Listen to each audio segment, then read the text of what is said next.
Muy buenos días, ¿cómo están ustedes? Tomamos la posta programática hoy martes 5 de noviembre. Hay mucha expectativa en el mundo entero por saber qué ocurrirá en las siguientes horas allá en Estados Unidos respecto a quién podría ser el siguiente inquilino allá en la Casa Blanca en Washington.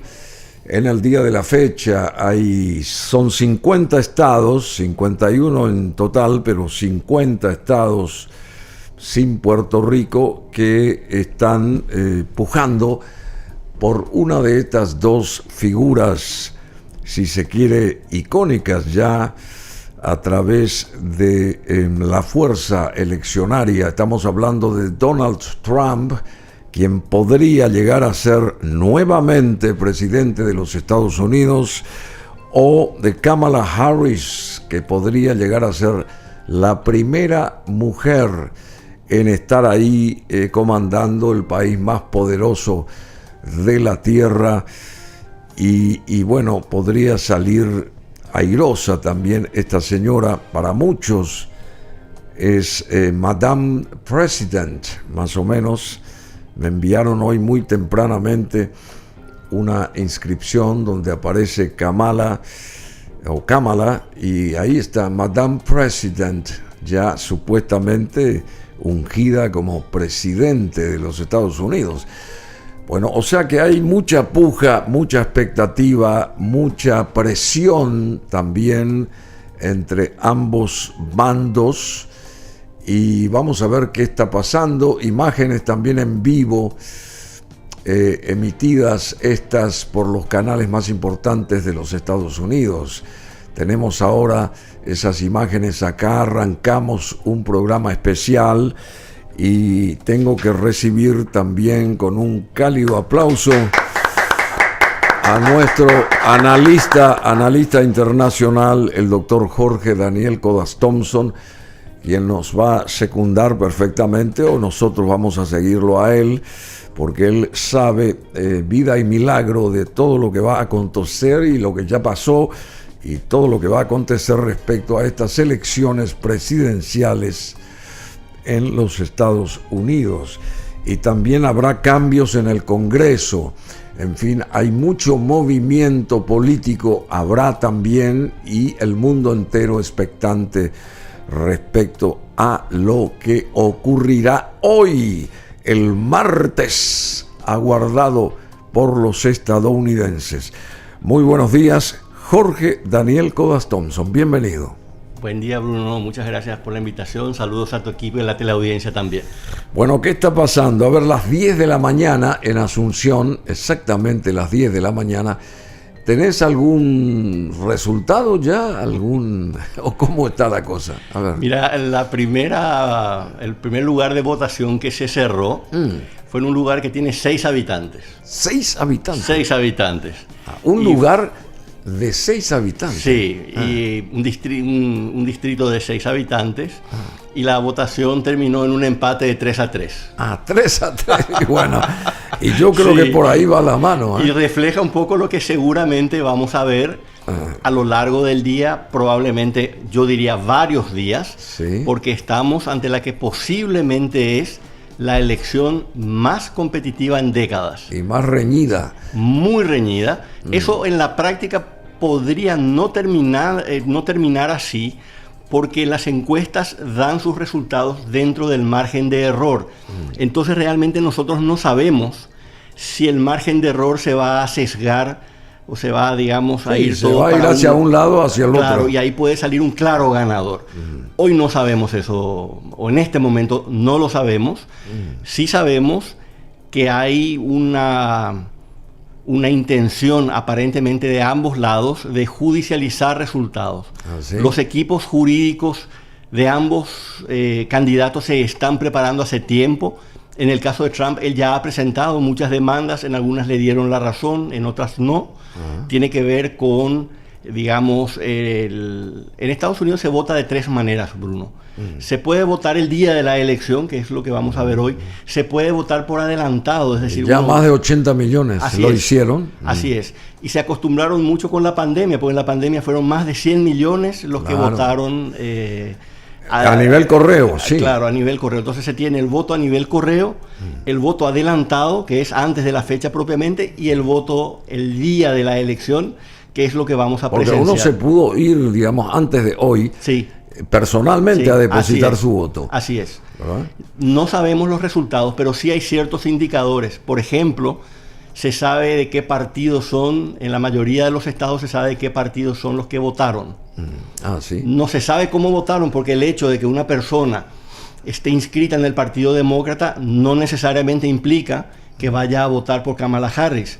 Sí. Recordar una cosa, Bruno, en muchos países, y en esto también se da en Estados Unidos, muchas veces la primera inscripción a un partido, cuando un adolescente entra a la fase de adultez, se hace al partido al que pertenece su familia. Claro, sus padres, sus abuelos. Y después se cambia eso. Entonces, quizás no se cambió, la persona está registrada, digamos, a favor del partido o en el registro del Partido Demócrata, pero puede votar por Trump o viceversa. Entonces, la información que se da de los votos adelantados hay que tomarla con pinzas. No necesariamente estamos viendo un reflejo de lo que va a pasar hoy. Lo que sí se ve, Bruno, es que las informaciones de cada estado tienden a confirmar lo que uno espera de resultados de los estados donde normalmente ya se sabe que va a ganar el Partido Republicano o el Partido Demócrata. Se ve eso. Se ve perfectamente que en los en los estados donde gana el Partido Demócrata, la mayoría de los que votaron pertenecen al Partido Demócrata y lo mismo en el caso republicano. Siempre nos queda la duda de los famosos estados pendulares. Ahí es donde va a estar el kit de la cuestión, y es seguramente lo que hoy vamos a ahondar mucho más, porque inclusive hay un estado que no se consideraba pendular. ¿Cuál es? Iowa. ¿Qué pasa en Iowa? Iowa, en las 2 elecciones donde participó Trump, él ganó. Por ende, no se consideraba un estado competitivo, un estado pendular.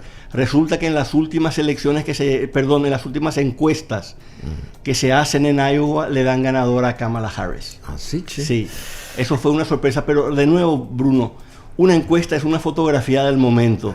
Nosotros no sabemos si la encuesta fue bien muestreada, si tuvo, digamos, los recaudos metodológicos. No lo sabemos. Sabemos que es una encuestadora conocida. Trump puso el grito al cielo, dice que eso no puede ser, que él ha ganado y que los votantes de ese estado lo aman. Veremos qué pasa, porque si eso sucede y Kamala Harris efectivamente lleva los votos electorales de Iowa, que si no me falla la memoria son 10, le juega muy a favor en el resultado final. Salvo eso, no hay indicativos de que vaya a haber mayor sorpresa en el resto de los estados republicanos o demócratas. Se supone que eso se va a mantener fijo y solamente vamos a estar hablando de los 7 estados donde pendulares. Exactamente, que son Pensilvania, Michigan, Wisconsin, Georgia, Arizona, Nevada y Carolina del Norte. Sí, son los 7 estados. Esos son los 7 estados péndula, los swing states, exactamente. Swing states. De los cuales existe lo que se conoce como el Blue Wall, el muro azul, que son Pensilvania, Wisconsin y Michigan. ¿Por qué el muro azul? Porque normalmente si Blue Wall, ¿por qué? Acuérdate, el azul es el color del Partido Demócrata. Sí, claro. Se le dice muro azul porque si un candidato demócrata, en teoría, gana esos 3 estados, gana la elección. Así, che. Sí, claro, por cantidad de votos. Estás hablando 19 votos en Pensilvania, 15 votos en Wisconsin, 10 votos en Michigan. Al revés, perdón. 15 votos en Michigan, 10 votos en Wisconsin. Entonces, estás hablando ya de una cantidad importante que podría torcer la votación a favor de Kamala Harris. Bueno, en síntesis, al parecer, en el día de la fecha no vamos a saber exactamente quién va a ganar en los Estados Unidos a nivel presidencial, evidentemente, porque hay una puja tremenda la que existe. Hay una relación muy, muy estrecha entre lo competitiva que es una elección en los Estados Unidos y cuánto tarda en saberse el resultado. Por ejemplo, casos familiares. Cuando Ronald Reagan en 1980 le derrota de manera muy decisiva a Jimmy Carter. La elección en pocas horas ya se anunció, Jimmy Carter concedió y se terminó. Horas, estamos hablando de par de horas, 3 horas. Como el resto de las elecciones fueron siendo más peleadas, la cantidad de horas se fue aumentando. ¿Dónde es que se ve un cambio muy importante? En el 2000 con George W. Bush versus Al Gore, porque recordarás que esa elección se judicializó, llegó hasta la Corte Suprema de Justicia Federal y se tardó 36 días en saber el ganador. Claro. En el caso de Trump versus Biden, en el 2020 fueron 4 días. Yo tengo la impresión, solamente en base a lo que uno ve en las encuestas, que probablemente estamos hablando de más días en esta elección.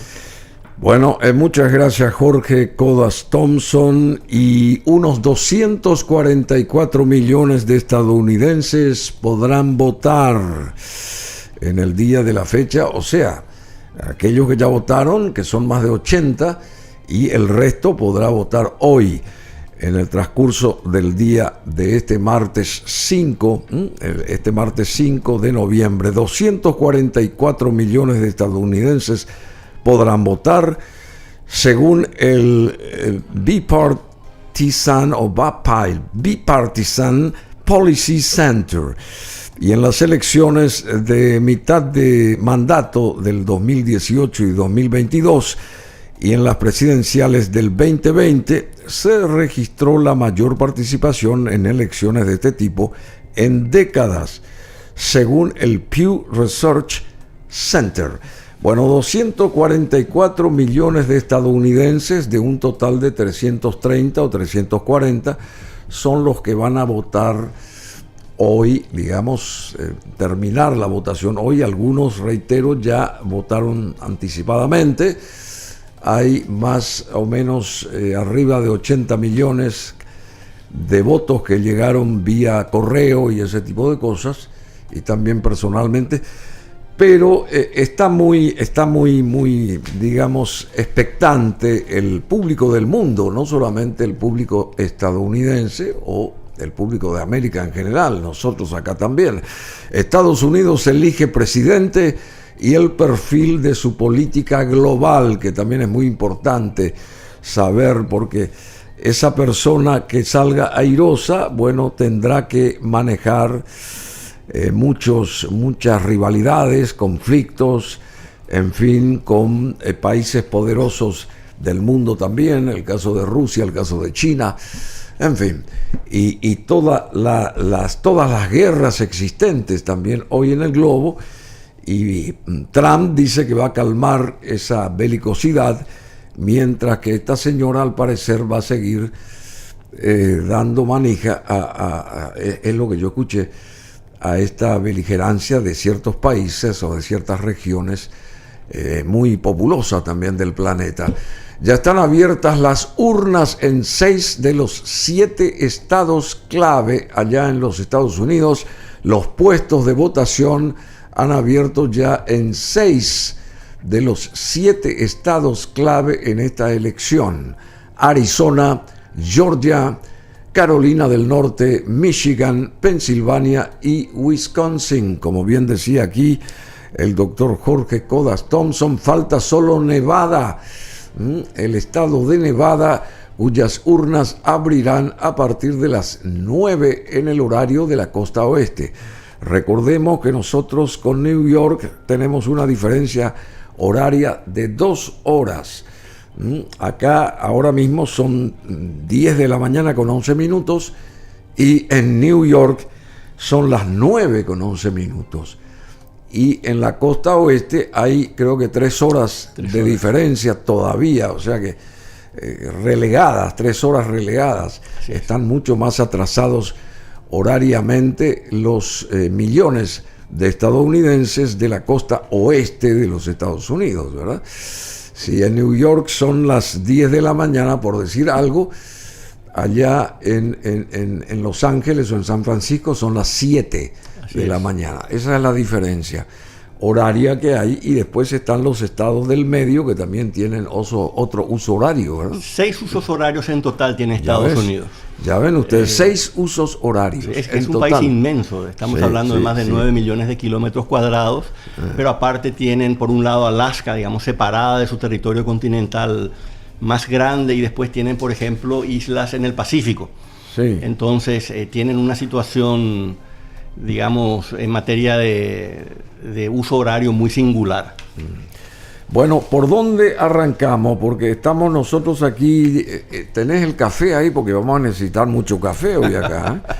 Sí. Yo tengo un té caliente acá, Emanuel, agradezco a Emanuel, siempre muy eficiente, y a todos los muchachos acá también, a los compañeros, a Marcelo Fernández, a José Ayala, a Belén Campos, en fin, a toda la gente Pamela Saracho que se iba, muy buen programa hicieron acá estos 2 chicos que nos antecedieron. En fin, Estados Unidos en alerta ante el riesgo de posible violencia. Esto también hay que tener en cuenta. Estados Unidos en alerta ante el riesgo de posible violencia durante o después del recuento electoral. Estoy nerviosa, dice una señora, por las elecciones y por quien gane, pero más miedo me da lo que pueda pasar después, confiesa Casey, una vecina de la acomodada localidad de Falls Church, en el norte del estado de Virginia, mientras pasea a su perro. Y puntualiza, si gana él, el candidato republicano Donald Trump, porque menudos 4 años nos esperan, sobre todo a las mujeres. Si gana ella, la candidata demócrata Kamala Harris, por las protestas violentas que se puedan generar entre grupos republicanos. En fin, suenan ambas campanas y la gente como que no está todavía del todo tranquila, ¿verdad? Porque, qué sé yo, las propuestas de un candidato las miden con las propuestas del otro, ¿verdad? Y barajan posibilidades y qué sé yo. Trump y Harris empatan en Dixville Notch, el primer pueblo en votar en Estados Unidos, del que hablabas vos, me parece, ¿o no es así? Ese mismo es. Bueno, el expresidente estadounidense y candidato republicano a la Casa Blanca, Donald Trump, y su rival demócrata, la vicepresidenta Kamala Harris, empataron esta madrugada en un pequeño pueblo allá de New Hampshire llamado Dixville Notch, que históricamente es la primera localidad en votar en el país en la jornada electoral. Los 6 votantes de Dixville Notch depositaron sus papeletas en la medianoche e inmediatamente pudieron certificar el resultado. 3 votos para Trump y otros 3 para Kamala Harris. Un empate que parece dar la razón a las encuestas, que muestran márgenes muy estrechos en los estados más importantes en estos comicios. ¿Qué decís?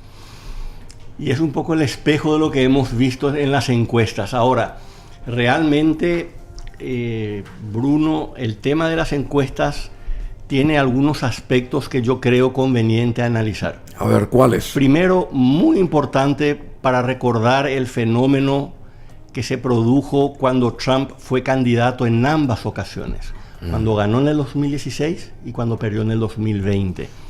Las encuestas... este es el tercer... Este es su intento la tercera puja electoral presidencial de Donald Trump. Así es, y él dijo que si no ganara, en algún momento le preguntaron qué es la última.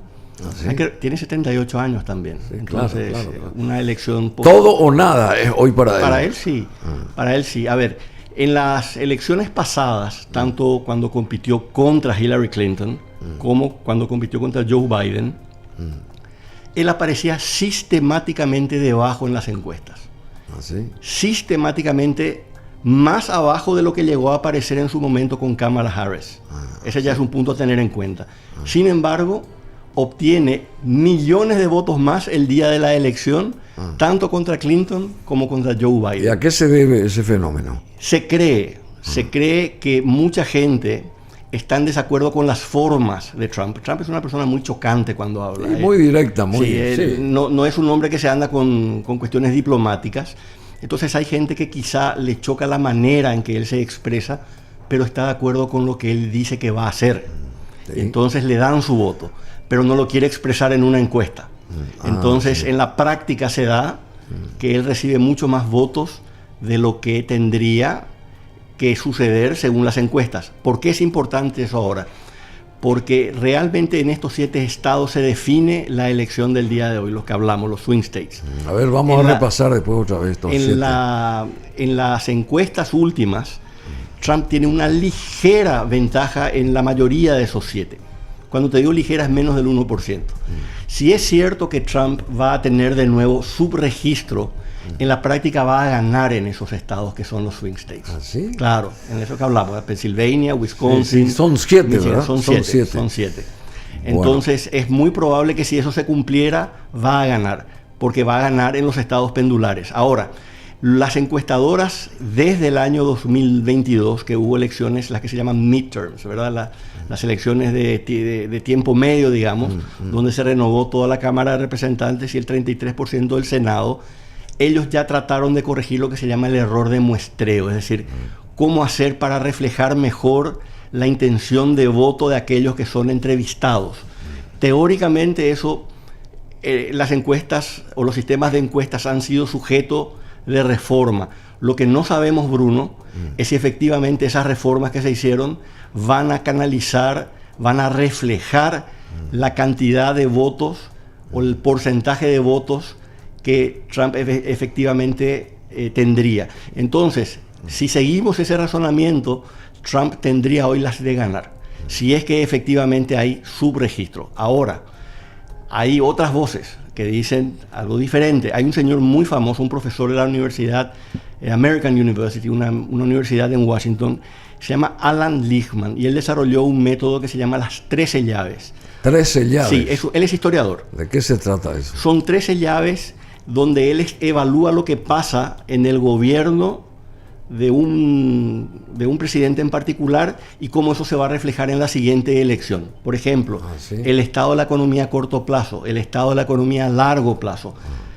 presencia de escándalos, el carisma del candidato gobernante, el carisma del candidato opositor, en este caso Trump. En fin, son todos los 13, puntos son 13. Claro. ¿Y cómo funciona? Si 4 de esas 13 llaves coinciden en contra del partido de gobierno, pierde el partido de gobierno. Sí, y en este caso él dice que no se dan las 4 llaves y que va a ganar Kamala Harris. Te estoy hablando de una persona que de las últimas 16 elecciones acertó en 15. A ver. Sí, desde Reagan en adelante solamente falló en la elección de George W. Bush versus Al Gore, que según él realmente no falló porque hubo trampa, es lo que él dice. Yo soy muy cuidadoso cuando se habla de fraude en una elección, Bruno, porque me parece que uno tendría que tener más elementos para poder decir algo así, porque tiende a deslegitimar mucho un sistema electoral. Puede ocurrir fraude en cualquier parte, somos seres humanos, eso puede ocurrir. Sí. Ahora, si la cantidad de fraude que existe realmente puede torcer la voluntad popular, eso ya es otra cosa. Bueno, vamos a repasar, está muy bien lo que decís, vamos a repasar los 7 estados, los nombres de los 7 estados que son regiones pendulares, y todo el mundo tiene que ver con estos estados, estos territorios, porque van a dar ¿cómo se llama? Van a poner la guinda a la torta eleccionaria en cuanto a resultados en el día de la fecha. A ver, estamos con Pensilvania, es uno de esos estados, y por ahí podemos, Emanuel, nos ayudar con la población de cada uno. Pensilvania, Georgia es otro estado pendular, o bisagra también, Carolina del Norte, como bien mencionado aquí Jorge, Michigan, Arizona, Wisconsin y Nevada, que al parecer recién ahora está abriendo sus mesas de votación porque hay mucha diferencia horaria entre el este de Estados Unidos y el oeste de ese enorme territorio, con 330 millones de personas, de las cuales 244 van a votar, supuestamente 244 millones de estadounidenses van a depositar en el transcurso del día de la fecha sus votos en total. Muchos ya votaron antes vía correo, ya más de 80 millones, y se va a completar en el resto de las horas la votación de los otros millones de estadounidenses, en total 244. Bueno, ¿y por qué no enfatizamos los perfiles de estos señores? ¿Te parece? ¿Cómo no? Un solo punto respecto a la cantidad de votantes. Históricamente votan entre 53 a 54% de los votantes registrados. En Estados Unidos no es obligatorio votar. Ah, ¿no es? No, y de hecho tampoco es decir, tu registro como votante y tu acto de votar en ambos casos es voluntario. Eso es interesante porque así todo consiguen que más de la mitad de la población vote. Bueno, así que vamos a ver qué pasa. Vamos a tener ahora, dar a conocer con imágenes que seguramente aquí nuestros amigos de cabina nos van a verter, imágenes de Donald Trump, en este caso, que va a ser el primero en ser descripto. Donald Trump es un exitoso empresario, todo el mundo sabe, personalidad de televisión, tuvo programas de televisión muy buenos, muy seguidos, y político de Estados Unidos también muy chispeante y que logró muchos aciertos en su pasada presidencia. Nacido el 14 de junio de 1946 en Queens, New York. Es conocido principalmente por haber sido el presidente número 45 de los Estados Unidos, cargo que ocupó desde enero del 2017 hasta enero del 2021. Antes de su carrera política, Donald Trump fue conocido por su trabajo en el sector inmobiliario y por su programa de telerrealidad The Apprentice, un programa de televisión de telerrealidad. Trump es una figura polarizadora en la política de Estados Unidos, con un estilo de comunicación directo y a menudo controvertido, como bien dijo acá el doctor Kodas Thompson. Su presidencia estuvo marcada por políticas como la reducción de impuestos, la reforma del sistema de salud y una postura dura sobre la inmigración. En el 2020 perdió las elecciones presidenciales contra el demócrata Joe Biden. Donald Trump es en su tercer intento, es la tercera vez que él puja por llegar a la Casa Blanca. Lo hizo una vez y por supuesto estuvo ahí 4 años.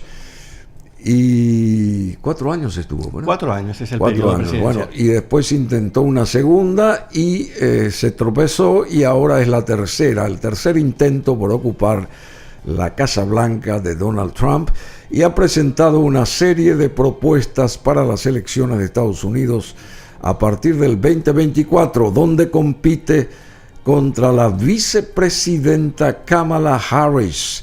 Su campaña se centra en temas como la inmigración, la economía y la política exterior, y busca volver a implementar su lema Make America Great Again.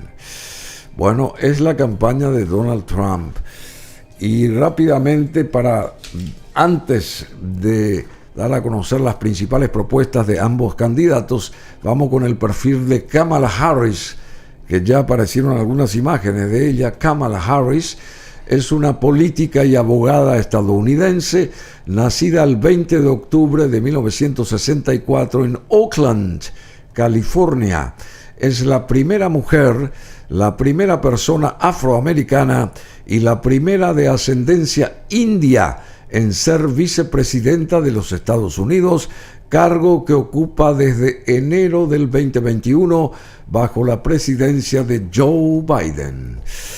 Kamala Harris se graduó en la Universidad de Howard y obtuvo su título de abogada en la Universidad de California, Hastings. Antes de su carrera política fue fiscal del distrito de San Francisco y luego fiscal general de California. En el 2016 fue elegida senadora por California Kamala Harris, donde se centró en la reforma de la justicia penal y otros temas sociales. Kamala Harris, candidata por el Partido Demócrata en las elecciones de Estados Unidos de este año 2024, ha delineado una agenda centrada en la justicia social, la equidad económica y el fortalecimiento de la democracia. Sus propuestas abordan varios desafíos urgentes como la reforma del sistema de justicia penal y el cambio climático. ¿Qué podés agregar? Bueno, comencemos por Trump. Sí. Trump quiso reformar el sistema de salud que lo había aprobado realmente, bueno, lo había propuesto Barack Obama. No se pusieron de acuerdo ni siquiera entre los republicanos y no lo pudieron hacer. Él manifiesta que en este periodo de gobierno sí va a reformar el sistema, pero cuando le preguntan exactamente qué va a hacer, y dice, bueno, solamente tengo por ahora unos conceptos de cómo sería, no aclara todavía. En relación a la inmigración, Bruno, yo creo que es muy importante diferenciar entre el candidato y el presidente. ¿En qué sentido? Muchas veces las propuestas que hace un presidente o un candidato a presidente, son propuestas que en la práctica no se van a poder llevar a cabo. Y te doy un ejemplo concreto. ¿En qué porcentaje? Más o menos. Mira, te voy a dar un ejemplo concreto en la inmigración. Cuando él fue presidente, él habló de una inmigración, de una deportación masiva de ilegales. Cuando vos ves las cifras, él deportó más o menos 1,5 millones de inmigrantes ilegales a sus países. Esa es la cifra que aproximadamente ha deportado Joe Biden y que deportó Obama en cada uno de sus periodos presidenciales. O sea, él no hizo más allá de lo que hicieron los otros presidentes. Ahora él habla de la madre de todas las deportaciones. Dice que va a deportar 10 u 11 millones de personas. Bruno, ni por logística humana, es decir, la cantidad de gente que él tendría que tener dentro del Departamento de Inmigración, como por el costo de deportar cada inmigrante, no es posible probablemente hacer lo que él plantea. ¿Va a deportar más gente que en el primer gobierno que tuvo? Muy probablemente sí, pero no creo que pueda cumplir lo que él prometió. Eso yo creo que es muy importante tener en cuenta. Donde yo sí creo que él va a ser bastante más fiel a lo que él ha planteado es en lo que tiene que ver con la economía, especialmente lo que tiene que ver con el comercio exterior. Él, durante su primer gobierno, le empezó a imponer tarifas arancelarias a China. Sí. Y terminó en una guerra comercial con China que hasta hoy no se termina de resolver. China y Estados Unidos firmaron un acuerdo de comercio donde China se comprometía a comprar determinada cantidad de bienes norteamericanos por año, que no cumplió, y por ende él tiene en sus manos esa herramienta de decir, señores, ustedes no cumplieron. ¿Y qué plantea ahora? Habló él de ponerle un arancel a todas las importaciones de Estados Unidos. Primero habló de 10%, después ya habló de 20%. En el caso de China está hablando de 60% para todos los productos que vienen de la China. Entonces, ¿qué sucede, Bruno? Él tiene dos... Y eso es para darle chance a los productores de Estados Unidos. Es para intentar, cuando él habla de Make America Great Again, él está hablando de cuando de Estados Unidos fortificar toda la parte de economía interna de Estados Unidos. La parte industrial. Industrial, sí. Porque Estados Unidos fue una gran superpotencia industrial. Todavía es una gran potencia industrial. Pero ¿qué pasa? A partir lentamente de los 60 y 70, cuando la economía pasa de ser, digamos, fundamentalmente material, digamos, producción de bienes, a empezar a ser una economía basada en el conocimiento, eso, unido a la liberalización del comercio a través de la Organización Mundial del Comercio y de los tratados de libre comercio que firmó Estados Unidos, hizo que de a poco las fábricas dentro de Estados Unidos se comenzaran a cerrar. Por eso en Estados Unidos existe lo que se llama el Rust Belt. Son estados conocido como Rust Belt, significa el cinturón del óxido. Ahí están Pennsylvania, Rust Belt. Claro, Pennsylvania, Ohio, etc. Rust Belt. Rust Belt, sí, cinturón del óxido. Entonces, ¿qué pasa? ¿Cinturón de? Rust es óxido. Sí, óxido. Belt sí, es Rust cinturón. Belt. Es cinturón. Sí. Entonces, ¿qué pasa? En esos estados había muchas ciudades y pueblos pequeños con grandes fábricas. Eso sale, por ejemplo, en la autobiografía del candidato a vicepresidente de Trump. Su familia trabajaba en una gran fábrica que cerró. ¿Qué pasa? Esos pueblos se empobrecieron enormemente al cerrar esas fábricas y los habitantes o se quedaron ahí, se empobrecieron mucho. Tuvieron que mudarse. O tuvieron que emigrar. A esa gente Trump le habla con especial énfasis, porque la idea de él de hacer de nuevo América grande es volver a abrir esas fábricas y que la gente vuelva a tener unos niveles de salario y unos niveles de bienestar como había en los años 70 y 80, que después eso se fue lamentablemente deshaciendo. Entonces yo creo que eso él va a cumplir. Pero ¿qué pasa, Bruno? Hay situaciones que hoy no se pueden medir del todo. Primero, cuando él empieza a imponerle tarifas arancelarias a todos los países, lo más probable es que haya represalia de esos países que también le van a poner tarifas arancelarias a los productos norteamericanos. Y eso va a hacer que ocurra una contracción de las exportaciones de Estados Unidos. Uno. Dos, si vos le pones aranceles a todos los productos que vienen, por ejemplo, de China o de la India, afuera, sí, estás incluyendo a materias primas de productos que se van a elaborar dentro de Estados Unidos. ¿Cuál es la consecuencia de eso? Que el producto elaborado dentro de Estados Unidos para los norteamericanos... A pesar de que se va a pagar millones de aranceles. Claro, digamos, pero va a ser más caro. Claro, va a ser lógico, más caro porque le va a caro. costar más al importador o al fabricante. Entonces, está por verse si realmente él va a cumplir con todo ese proyecto. Yo pienso que va a cumplir. Yo creo que va a cumplir porque además Trump es un empresario. Él piensa como empresario. Entonces, ¿cuál es su forma de negociar? La forma de negociar de Trump es la siguiente. Somos el país más poderoso del mundo. O negocias con nosotros y nos das condiciones mejores para disminuir el déficit comercial que tenemos contigo, o te imponemos aranceles. Eso le hizo a China, le hizo a Canadá y le hizo a México. Entonces esa es una, digamos, yo creo que va a ser un pilar fundamental de cómo Trump va a gobernar la parte económica. Después él habla, por ejemplo, de reducir la inflación. Eso no está en manos de un presidente, eso está en manos de la Reserva Federal, que es el equivalente de nuestro Banco Central, que es autónomo. No depende del presidente de la República. Solamente la elección de los miembros depende de que el presidente de la República le proponga al Senado. No tiene ninguna influencia. Entonces yo creo que va a ir más por el comercio internacional. Hasta ahí te puedo decir. Bueno, hay mucha gente que dice que a los estadounidenses que viven dentro del territorio de Estados Unidos les conviene que gane Trump, ¿verdad? Y a la gente de abroad, nosotros que estamos afuera y acá en esta parte de América, nos conviene que gane Kamala, ¿verdad?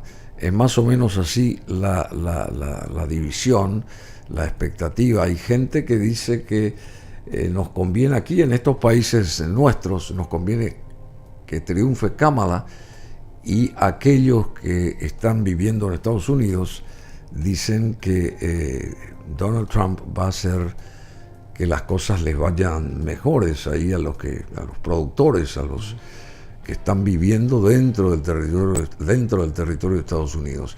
Donald Trump, espero que Dios me haya puesto aquí para salvar este país, señala, pese a que lleva toda una hora en Michigan y días en sus mítines, afirmando que va a ganar, sosteniendo él que va a triunfar. Donald Trump se ha decidido a pedir el voto en Grand Rapids.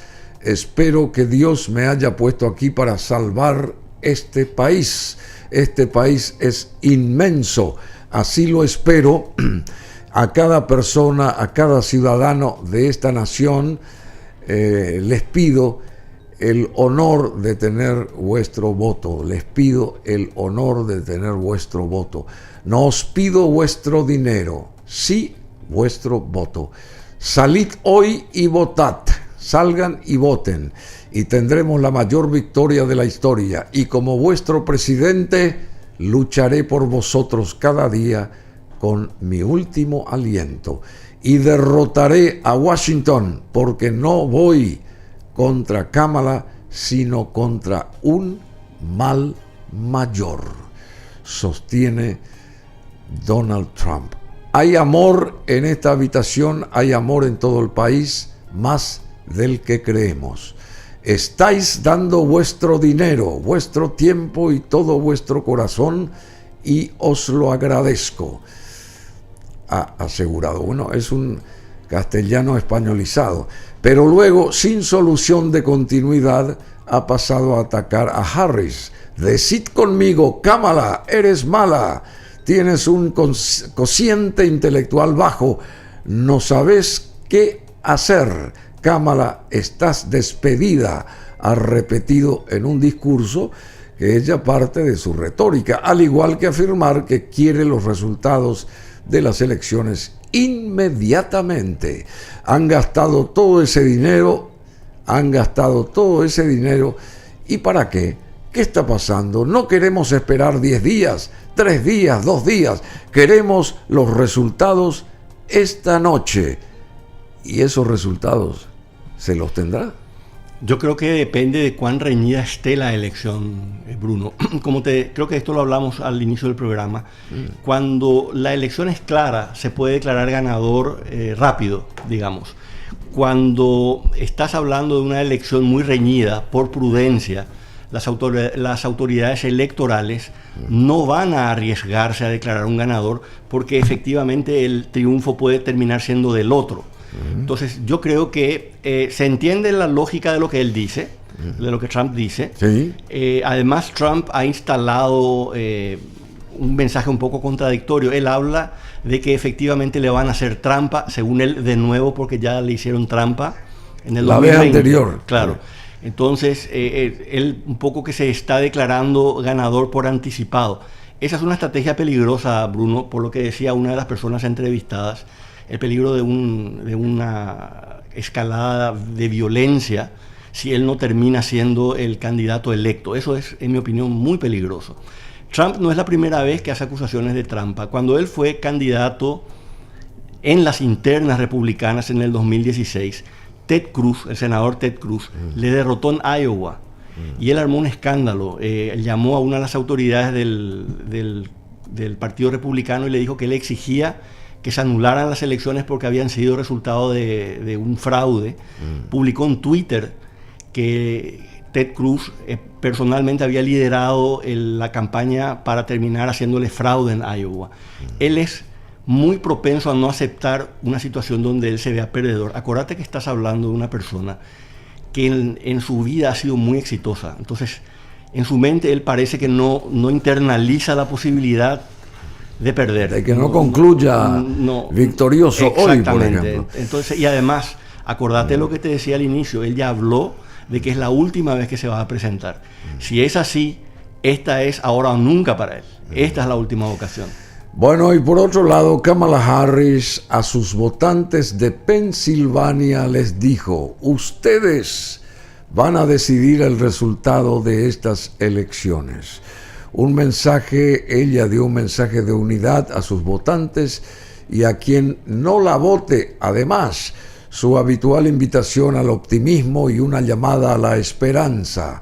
El mitin de cierre de campaña en Filadelfia de Kamala Harris, candidata demócrata a la presidencia de Estados Unidos, fue una celebración serena, incluso fría, pero también una tácita advertencia de evitar toda tentación de triunfalismo como la que en el 2016 transmitió en su último día en la carrera Hillary Clinton en la misma ciudad un día antes de perder ante Donald Trump.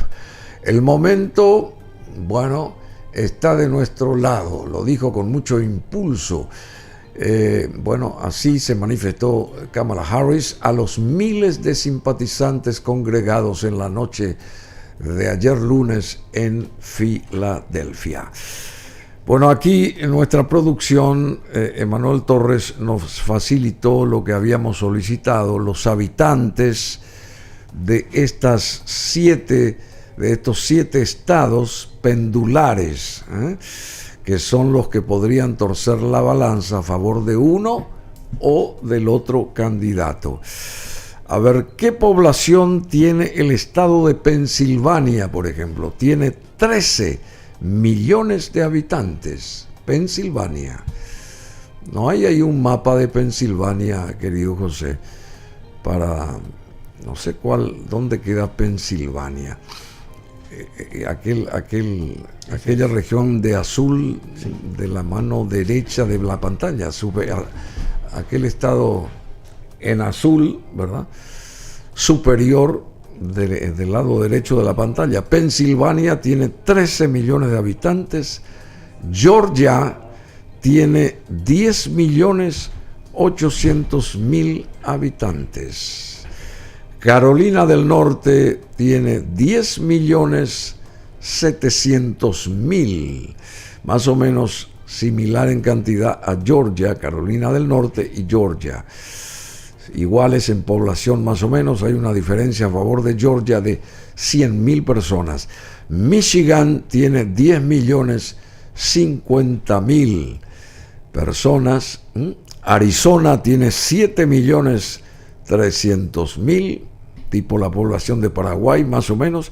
Wisconsin 5.900.000 y Nevada, ahí donde está la ciudad de Las Vegas, tiene 3.200.000 habitantes.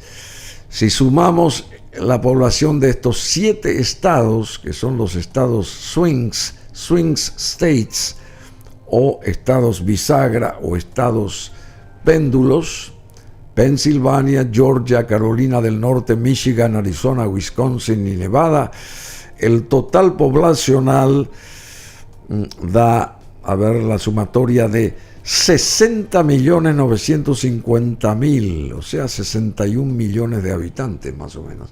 ¿Te das cuenta que 61 millones de habitantes van a definir el nuevo suerte. Presidente de 230 millones de personas? Sí, 61 millones. Es un sistema electoral tan distinto al nuestro que la gente a mí me consulta mucho y me dice, pero ¿cómo puede ser que no tengan un voto directo y del que gana con más votos es el nuevo presidente? Le digo, mira, hay que leerse la Constitución norteamericana.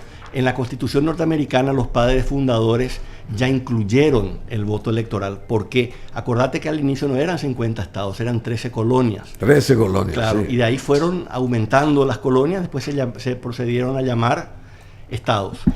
¿Qué es lo que ellos 50 quisieron? Estados y más Colombia.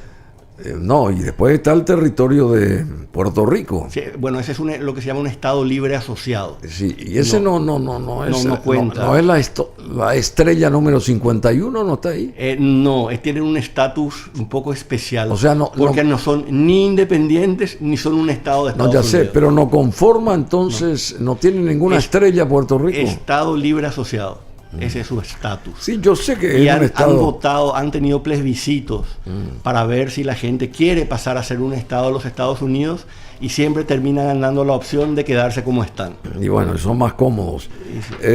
A ver, el rol de Puerto Rico, porque hay mucha gente que quiere saber. Vamos a entrar en contacto con Puerto Rico, entre paréntesis también, en breve, con una paraguaya que vive hace años allá, hace 5 o 4 años que está viviendo allá.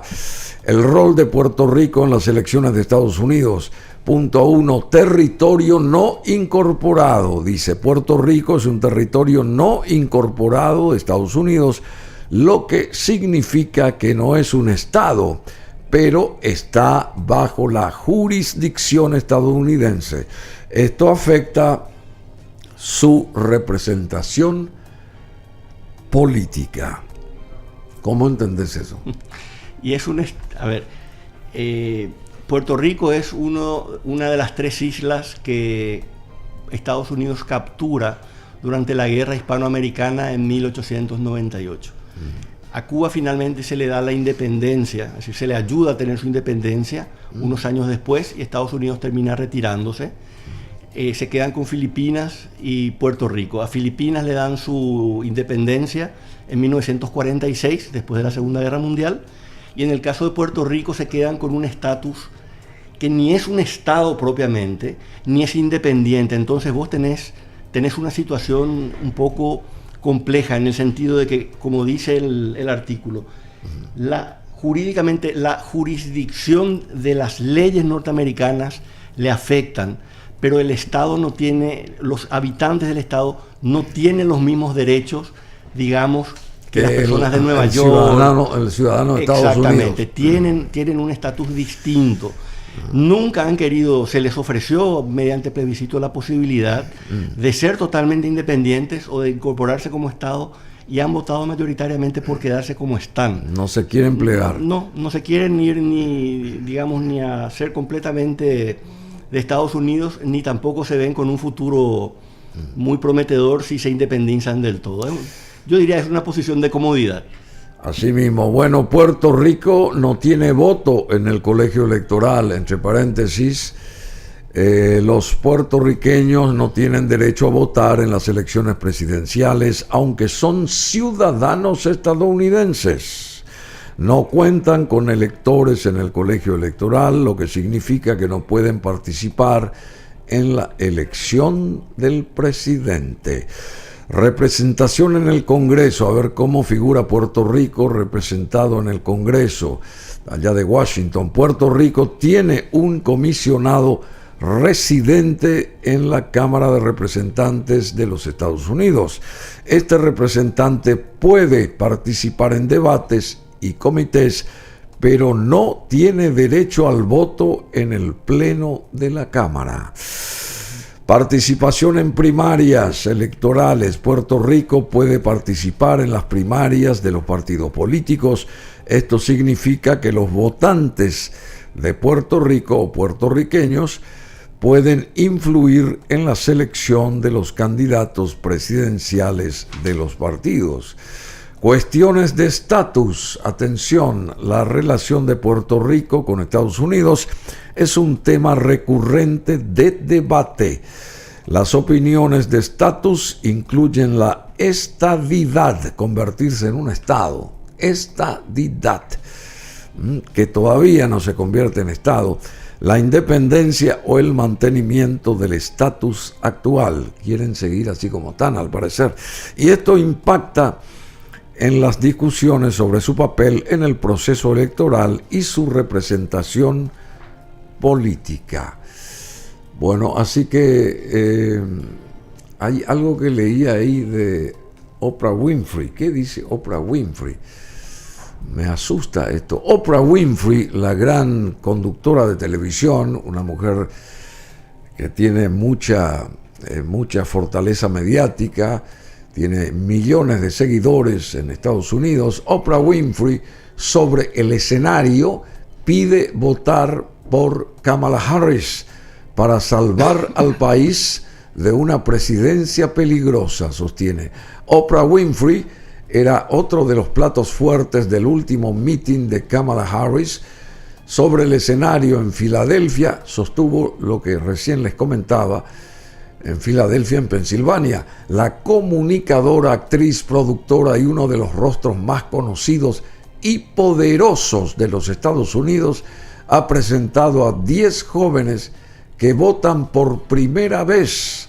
Gracias por venir, le ha dicho a la audiencia presente en la explanada frente mismo al Museo de Arte de la ciudad, ahí de Filadelfia, a la que ha dado las gracias por seguir el camino de los que cruzaron el puente en Selma y a los que ayudaron a jóvenes que tuvieron que sufrir un aborto también.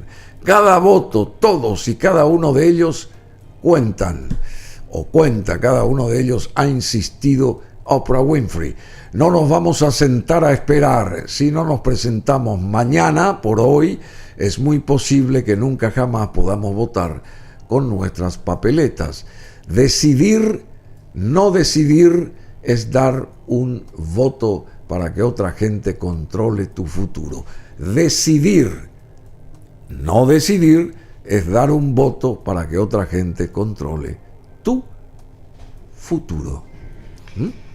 Esto viene de las propias palabras de Trump. En algún momento Trump dijo que quería ser un dictador, pero la gente no escuchó la última parte. Él dijo que quería ser dictador por un día. Eso fue sí, por un día. Por un día. Pero ya le tomaron la primera parte, más, como hablábamos al inicio, la manera en que él habla, digamos, la palabra en inglés es bossy, la persona que te habla siempre como jefe y de manera muy autoritaria. Yeah. Demanding, sí. Demanding. Así mismo. Entonces, ¿qué sucede? Very demanding. Él lo es. Y el programa The Apprentice, si alguna vez lo viste, el famoso You Are Fired, es decir, You are fired. Estás despedido. Y él tiene esa imagen, y el Partido Demócrata, digamos, se agarró de eso para darle la idea a los votantes de que este señor va directamente a hacer corroer las instituciones norteamericanas por dentro, y ya no van a haber siquiera más elecciones después de él. Eso es bastante difícil en Estados Unidos. Es un país que tiene un sistema de frenos y contrapesos muy sofisticado, tiene un sistema judicial que es muy independiente. Trump nombró a 3 de los miembros de la Corte Suprema de Justicia, donde teóricamente él hoy tiene mayoría, y le han salido en contra en algunos dictámenes. ¿Comprendes? Entonces, no es tan fácil que eso ocurra, pero es el argumento que hace el Partido Demócrata para pintarlo un poco como una persona que efectivamente le va a quitar libertad al pueblo norteamericano. Bueno, un comediante muy conocido hizo que tambaleara últimamente la campaña de Donald Trump. Este comediante se llama Tony Hinchcliffe. En un meeting de campaña de Donald Trump realizado en el Madison Square Garden de la ciudad de New York, hizo un comentario no afortunado, despectivo sobre la isla de Puerto Rico, y lo llamó una isla de basura en el océano. Y a partir de ese comentario, bueno, surgió toda una polémica. Pero a ver qué nos dice, no precisamente sobre ese comentario de este comediante, porque eso ya pasó, pero a ver qué nos dice esta paraguaya amiga Clara Olmedo, que está allá en Puerto Rico, viviendo de cerca el resultado de estas elecciones en este 5 de noviembre del 2025. Adelante, Clara, paraguaya, que creo que hace 4 años vive ahí en Puerto Rico, casada con un estadounidense, especialista también ella en hotelería y turismo. Adelante, Clara, te escuchamos. Bienvenida nuevamente. A ver. Buenos días, Paraguay. Buenos días, Paraguay. Muchas gracias, Bruno, Alfonso, por la oportunidad. Alfonso digo, porque mi amiga Raquel Lebrón siempre me habla de Alfonso cuando se refiere a vos. Así que... Bueno, yo me llamo Bruno Alfonso, así que... Nuevamente por este contacto. Gracias, Bruno. Sí. A ver. Tengo los nombres de mis 2 abuelos, así que Bruno Alfonso, así mismo, y me siento orgulloso de mis nombres. Bueno, ¿cómo estás? Vos estás hace 4 años allá en Puerto Rico, Clara, ¿verdad? Hace 5 años 5 que años. residimos en Puerto Rico. 5 años. Desde el 2019. Y mi esposo y yo seguimos muy de cerca todo lo que ocurre en Estados Unidos continental, porque tiene un impacto directo tanto a Puerto Rico como a las Islas Vírgenes Norteamericanas, a Samoa Americana y a todos los territorios de Estados Unidos fuera de Estados Unidos continental. Entonces, obviamente que debemos seguir muy de cerca todo lo que sucede, ¿verdad?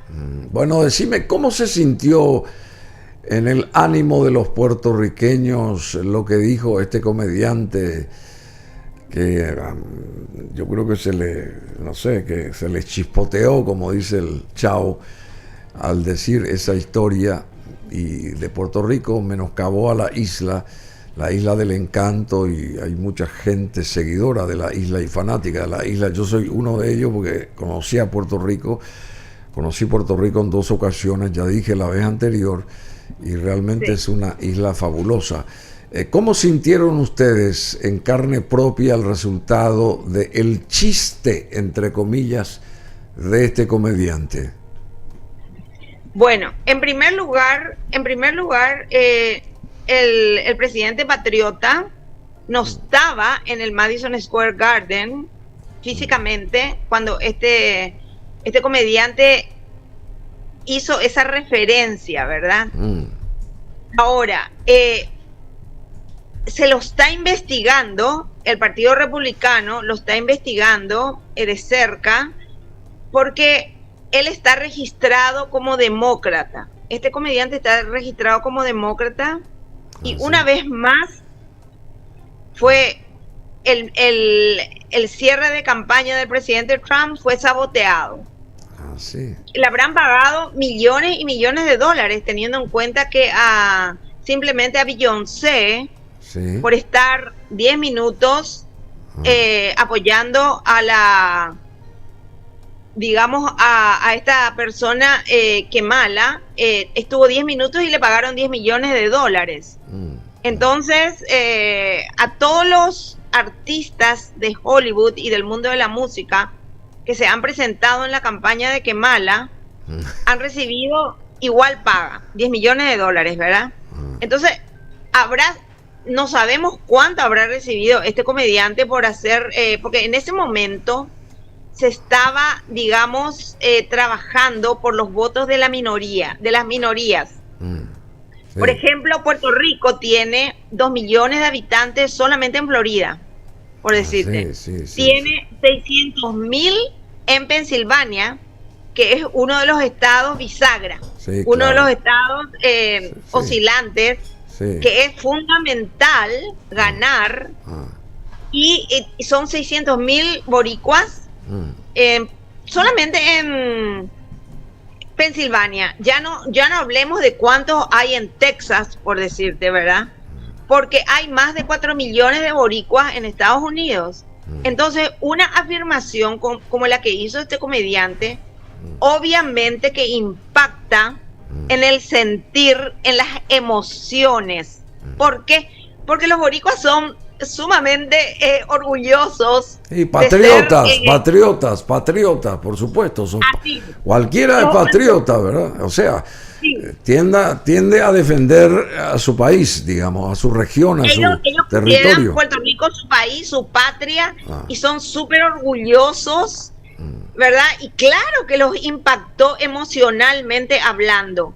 Pero luego, con el transcurso de los días, y viendo que este fue otro caballo de Troya que le insertaron al presidente patriota, ¿verdad?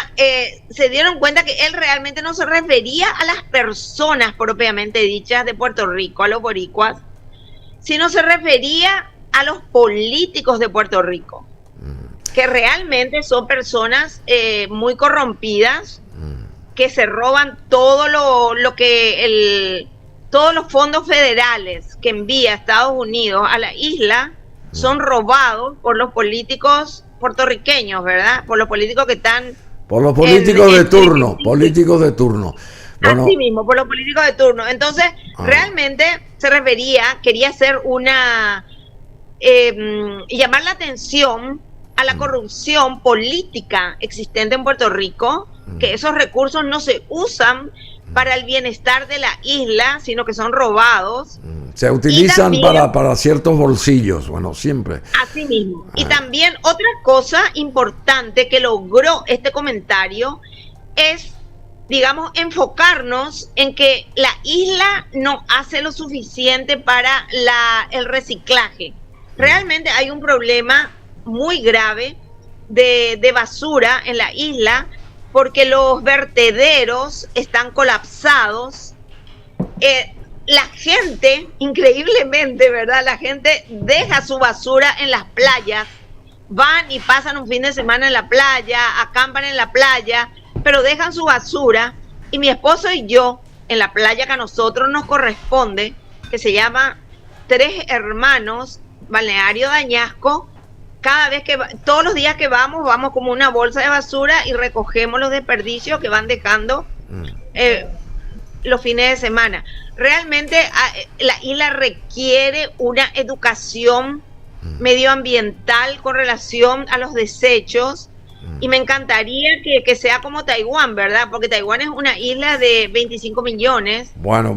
Y no hay ni una basurita en Taiwán, no hay ni una sola basurita. Ellos reciclan absolutamente todo, ¿verdad? Bueno, Clara. Entonces, es un llamado de atención que se lo puedo ver por un lado negativo, como el lado emocional que impactó a los boricuas, ¿cómo se lo puede ver como un llamado de atención a la política local, estatal de Puerto Rico, que sus políticos no hacen nada por la isla, se roban todos los recursos federales? Bueno, sí, Clara, vos sabés que estamos con un programa especial y los minutos son oro para nosotros. Te agradecemos mucho. Hay artistas famosos de origen puertorriqueño ofendidos por este famoso chiste también. El caso de Bad Bunny, Marc Anthony, Luis Fonsi, Ricky Martin, Jennifer López, y estos piden a propósito votar por Kamala Harris. Todos estos artistas boricuas citados, reitero los nombres: Bad Bunny, Marc Anthony, casado con una paraguaya, Luis Fonsi, Ricky Martin y Jennifer López. Y amén del nombre mencionado de Oprah Winfrey, por supuesto, la gran presentadora. Bueno, apoyan a Kamala Harris, pero por el otro lado hay mucha gente que también apoya ¿por qué la apoyan? Porque si vos cruzás las listas de Epstein con las listas de todas esas personas, participan en esas listas, ¿verdad? Entonces, hay también un trasfondo. Sí, entiendo. Al respecto. Bueno, es muy larga la historia esta, porque si hacemos un listado de todos los acontecimientos últimos de la sociedad, entre paréntesis, para no decir, ya que estamos, suciedad política, o de gente que no tiene escrúpulos, bueno, vamos a... No tienen escrúpulos, y los artistas de Hollywood y la gente relacionada con la música están en la cultura satanista, en la cultura de la muerte, ¿verdad? Son pedófilos. ¿Cómo que dijiste vos la vez anterior? Hoy compite la cultura de la muerte con la cultura de la vida, dijiste, algo así, ¿verdad? Así mismo, y también compite, digamos, la libertad con la tiranía. ¿Sí? ¿Verdad? La libertad con la tiranía, el globalismo con el patriotismo. Bueno, muy es bien. Una batalla espiritual del bien contra el mal. Bueno. O sea, se juega el futuro de la humanidad realmente. Así se juega el futuro de la humanidad. Bueno, querida Clara Olmedo, un agradecimiento enorme para vos, para tu familia, para tu marido, tus hijos, y un beso grande, y vamos a volver a estar en cualquier momento en contacto. ¿Te parece? Me encanta. Gracias, Bruno, por el espacio. Muy amable, gracias. Bueno, muchas gracias. Clara Olmedo, paraguaya, que está asentada en Puerto Rico hace 5 años, vivió mucho tiempo en otras latitudes fuera de Paraguay, pero ella siempre tiene el pulso de lo que pasa en los Estados Unidos, y estamos con el doctor Jorge Daniel Codas Thompson aún, y cerrando este contacto con él en vivo acá, porque es muy importante lo que nos ilustra aquí el doctor Codas Thompson. A ver, ¿qué podrías agregar después de lo que dijo esta señora compatriota desde Puerto Rico? Y cómo una campaña afecta, infla o desinfla al ciudadano, porque el ciudadano se tiene que ir a depositar su voto, y una campaña puede insuflarle ganas, ánimo, predisposición positiva hacia tal candidato, como, qué sé yo, un resbalón, como lo que hizo hacer notar este chistoso humorista, y desbalancea la historia, y entonces aquel que tenía una idea de ir a apoyar a uno tiene que cambiar de dirección. También ocurre este tipo de situaciones. Sucede que Joe Biden también trató de basura a los seguidores de Trump al día siguiente. ¿Sí? Entonces, Joe Biden sí, gratuitamente le despojó a la campaña de Harris de tener una iniciativa más activa en criticar las palabras de este comediante. Yo no comparto lo que dijo nuestra compatriota en el sentido de que este señor, por estar registrado como demócrata, tiene que haber sido sobornado para decir lo que dijo. ¿Vos no compartís eso? No comparto. Una persona puede estar en Estados Unidos registrada en un partido y perfectamente bien votar por el candidato del otro partido. Sí. Eso no es infrecuente allá. Sí. De hecho, hubo una contradicción porque ella al final dijo que el señor, el comediante, se refería realmente a los problemas que hay dentro de la política puertorriqueña, etcétera. Yo creo que las campañas de Estados Unidos, sobre todo a partir del 2016, han estado inficionadas por un nivel de violencia verbal y en el caso del 2020 inclusive violencia física, cuando el asalto al Congreso, y en esta elección 2 atentados en contra de la vida de Trump. Y yo creo que eso debe llamar a la reflexión de los líderes políticos de Estados Unidos. Creo que hubo un tercero también. Bueno, el tercero no conozco, el que le acertó en la oreja, y el otro que lo arrestaron al perpetrador antes de que lograra disparar. Entonces me parece que esto, pasadas estas elecciones, debería ser motivo de reflexión, Bruno, porque evidentemente estamos ante una polarización política. Yo creo que en el mundo entero hay una situación de polarización política, pero en el caso de Estados Unidos estamos viendo resultados concretos como estas expresiones de violencia que son preocupantes. Ese es mi parecer.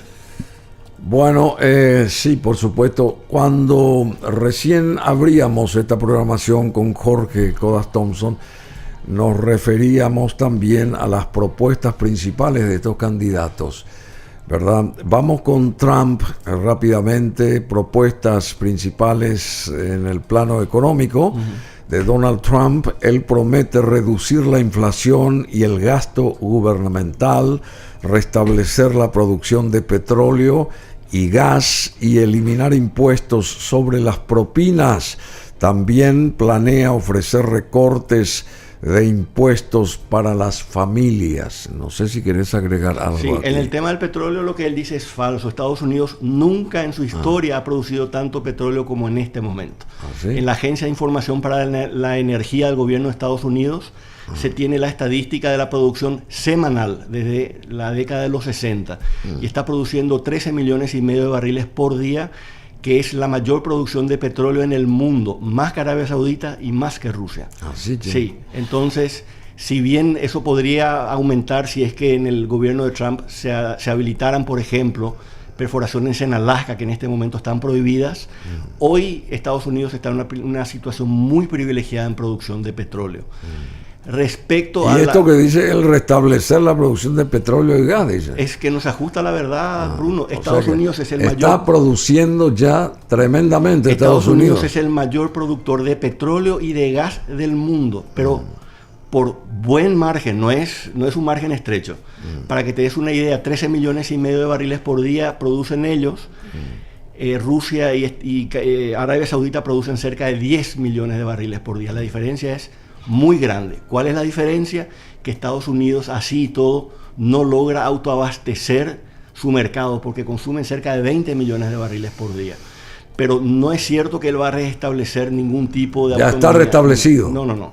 Este es el momento cumbre del sector petrolero norteamericano. Y en cuanto a la inmigración, las propuestas de Donald Trump, dice, se compromete este representante republicano a reforzar la frontera con la mayor operación de deportaciones en la historia de Estados Unidos y a completar la construcción del famoso muro fronterizo iniciado en su mandato anterior. Ya mencionaste acerca de este si tema. Uno mira la historia de los últimos presidentes de Estados Unidos, las deportaciones que lideró Trump en su primera administración no han sido superiores que las que tuvo Obama o que las que tuvo Joe Biden. Así que yo dudo mucho que él tenga la capacidad, o que el gobierno de Estados Unidos tenga la capacidad humana y la capacidad financiera de sacar 11 millones de personas del país. Y te voy a hacer un comentario. Ronald Reagan en 1986 le dio la amnistía a 11 millones de indocumentados. Sí, claro. Sí, y los integró a Estados Unidos. Los integra. Porque hay una cuestión que es una realidad, Bruno. Hay trabajos que los norteamericanos no quieren hacer y son muy necesarios. Desde la recogida de cosechas, por ejemplo en California, hasta trabajos que tienen que ver con lo manual, etcétera, y el estadounidense tiene ya otras expectativas. Entonces, el decir que uno va a remover a toda esa gente tiene un efecto económico potencialmente negativo también. Bueno, respecto a la política exterior, la propuesta o las propuestas de Donald Trump son estas. Trump busca fortalecer alianzas, apoyar a Israel y garantizar que los aliados cumplan con sus obligaciones de defensa. Además, promete modernizar el ejército de Estados Unidos. Yo creo que la única alianza que él va a fortalecer va a ser la que tiene Estados Unidos con Israel. Él no cree mucho en la OTAN. De hecho, él tiene razón en algo. Los miembros de la OTAN, más allá de Estados Unidos, históricamente han fallado en cumplir con el gasto militar al que se habían comprometido para tener un aporte sustancial a la OTAN, que es de 2% del Producto Interno Bruto. Él en eso tiene razón. Lo que yo creo que es muy cuestionable de Trump. Trump públicamente dijo que él le iba a alentar a Putin que invadiera Europa, porque los socios europeos de la OTAN no cumplían con sus obligaciones. Yo creo que un jefe de Estado del país más poderoso de la historia no puede decir una cosa así, porque además Putin es un gran calculador. Nos gusta o no Putin, es una persona que está todo el tiempo tomando la temperatura de lo que él puede y no puede hacer. Y si eventualmente sucede lo que yo creo que podría suceder con Trump, que es forzar a Ucrania a una negociación desventajosa, teniendo que ceder territorio, lo cual de hecho... Si él llegara a ganar. Si él gana, se queda la OTAN sin ningún estado tampón entre Rusia y sus primeros estados, que son sobre todo Polonia. Entonces, yo creo que Trump no tiene en este momento en su mente una estructuración de la OTAN que pueda ser funcional a las nuevas amenazas que hay. Las nuevas amenazas son una Rusia fortalecida y sobre todo una China muy potente. Si bien teóricamente China no está en el territorio de la OTAN, en la práctica la OTAN ha participado ya en otras acciones bélicas como en Afganistán, que tampoco le correspondían. Entonces, yo creo que Trump no ha tomado en cuenta el potencial rol que puede tener la OTAN. Pero China es China. Y China es un gran desafío. Bueno, y el control de armas, respecto al control de armas, que también forma parte de esta política exterior, defiende Donald Trump los derechos de la segunda enmienda y no propone limitaciones a la posesión de armas. Y de hecho es así en Estados Unidos. La segunda enmienda de la Constitución establece el derecho de portar armas. Lo que hay en algunos estados de Estados Unidos, yo viví en Massachusetts. En Massachusetts no es tan fácil ir y comprar un fusil de asalto. Vos te vas a Texas y te vas a un Walmart, a un supermercado, y ves a la gente con su fusil de asalto en el hombro. Correcto, entonces eso depende mucho de cada estado. Es todo un tema la definición del derecho a portar armas, es decir, hasta qué tipo de armas sería ideal tener permitida la aportación para los ciudadanos comunes. Lo que el Partido Demócrata normalmente le ha planteado a su contraparte republicana es no las prohibiciones, sino en última instancia colocar backgrounds, chequeos psicológicos para la gente que va a adquirir. ¿Por qué? Por todos estos fenómenos que tiene Estados Unidos de tiroteos masivos. Y la Asociación Nacional del Rifle, que en Estados Unidos tiene un gran poder de lobby sobre el Partido Republicano, nunca ha permitido eso. Entonces, yo creo que Trump va a defender la posición del oficial del Partido Republicano y no va a querer ningún tipo de limitaciones a la aportación de armas, incluidas estas armas como las AR-15 y similares. Bueno, en cuanto a salud, Donald Trump se enfocaría en reducir los costos de atención médica y proteger el famoso Medicare, ofreciendo más opciones para los veteranos. Durante el debate con Kamala Harris, cuando le preguntan a él cuál sería su proyecto de reforma de salud, él respondió, I have concepts of a system, es decir, solo tiene algunos conceptos de lo que quiere hacer en materia de salud.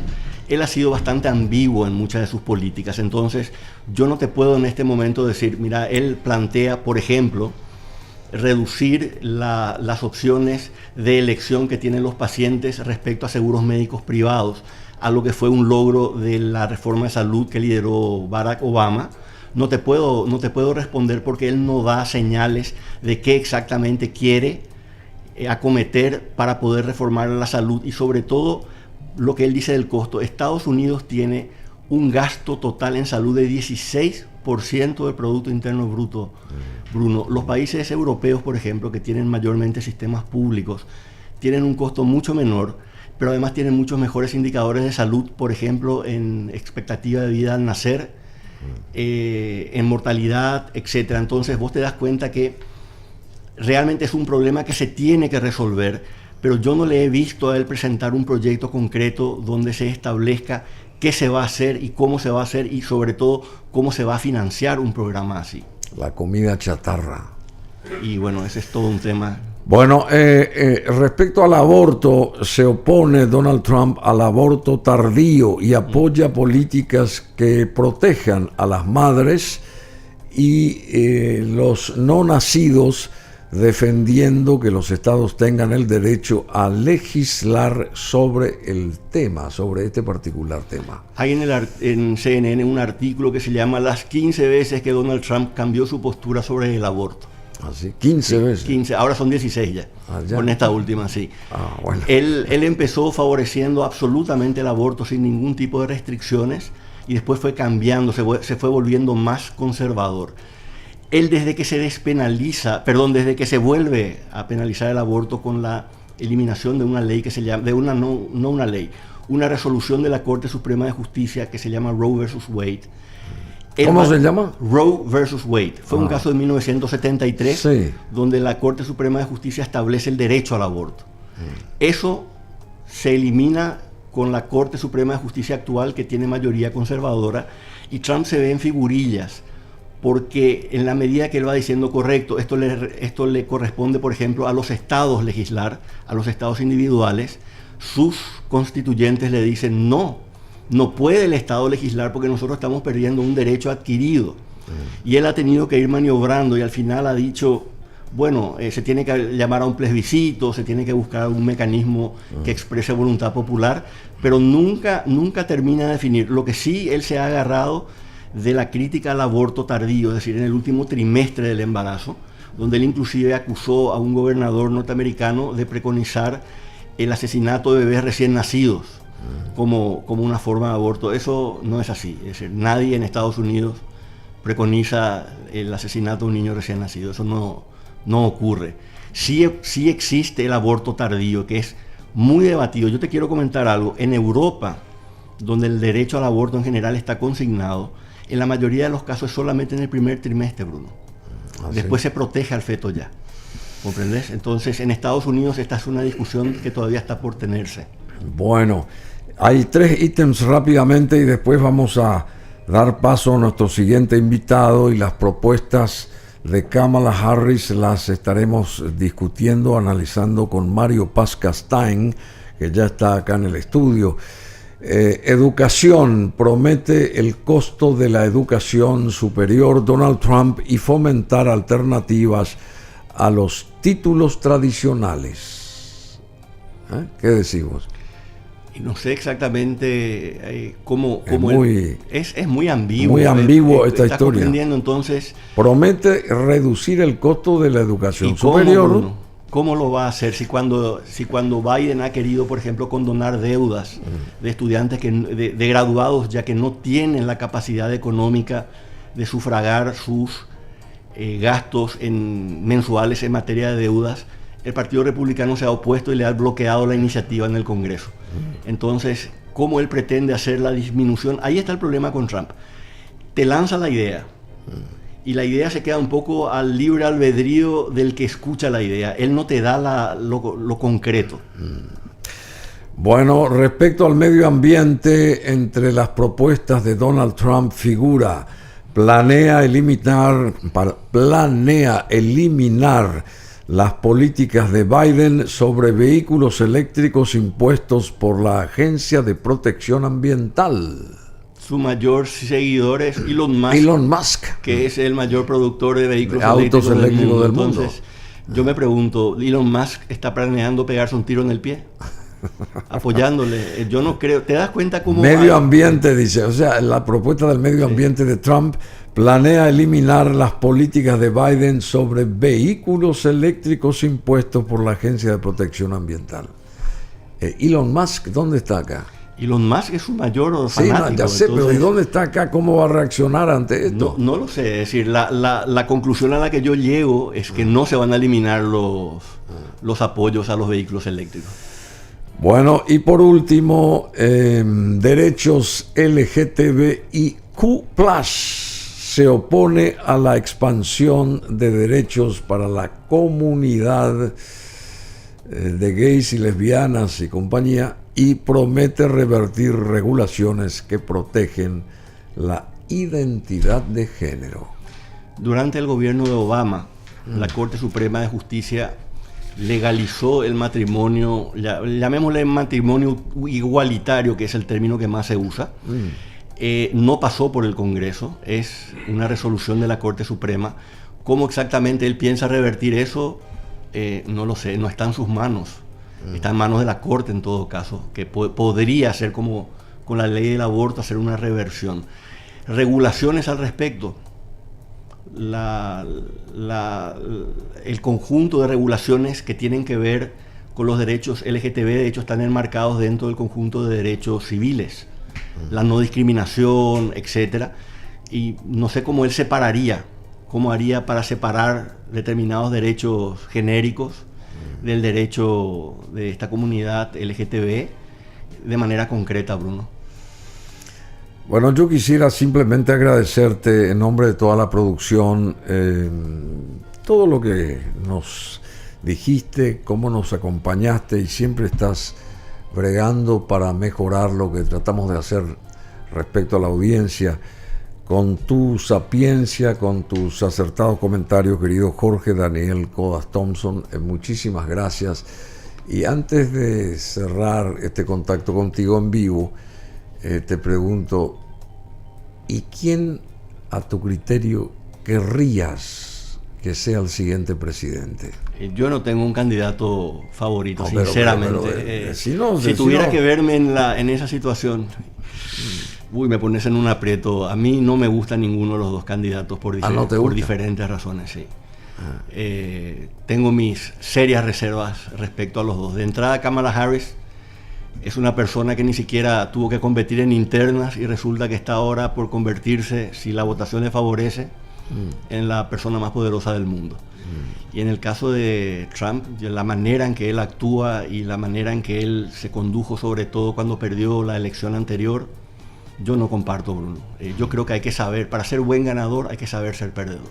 ¿Ah, sí? Sí, para ser buen ganador hay que saber perder. Hay que saber perder.